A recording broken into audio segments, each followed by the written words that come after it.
In our modern vocabulary, the word hope has been watered down into a flimsy, fragile wish, used when we have absolutely no control, hoping the weather stays clear, the traffic isn't terrible, or test results come back negative.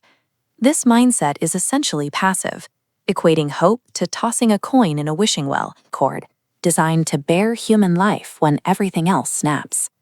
This shift from passive wishing to active structural binding changes the way we process the powerlessness of clinical anxiety and the crushing weight of seasons that feel like dead ends.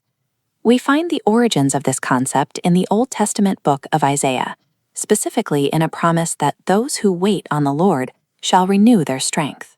Looking at the ancient Hebrew scroll, the English word wait fails to carry the active meaning of the original text. The Hebrew word here is kava. Its root meaning is connected to binding or intertwining, like strands wound together to form a rope. You take a fragile thread of human weakness and actively intertwine it with the strength of God.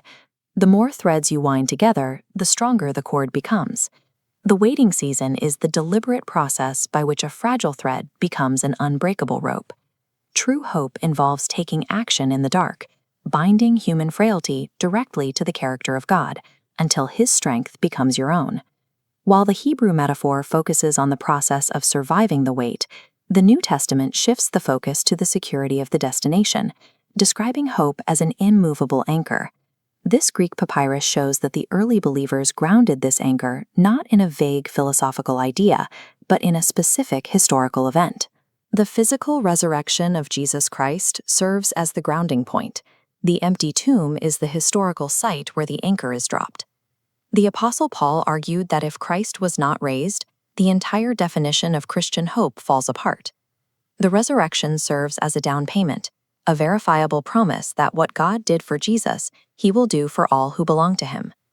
Biblical hope is the certainty of a guaranteed future because the anchor is hooked to a tomb that stayed empty. Paul applied this structural hope when writing to the grieving church in Thessalonica, where believers were struggling with the loss of their loved ones. He acknowledged that grief is the natural response to loss, and this hope allows for the full expression of that sorrow. The difference lies in the specific promise of a future where a trumpet sounds, the dead rise, and the story reaches a final act where all things are made new. Believers mourn with the knowledge that death is a middle chapter, not the final end of the narrative. This foundation offers a direct counter to the modern fear of an uncertain future. Biblical hope functions as the certainty that the anchor holds, because the one who holds it has already permanently defeated the grave. For those currently in a season of waiting or crushing disappointment, the word kava remains the operative strategy. This waiting period offers the chance to actively twist a fragile thread into the strength of God. Being bound to a Savior with proven power over death means there is no dead end that He cannot breathe life back into.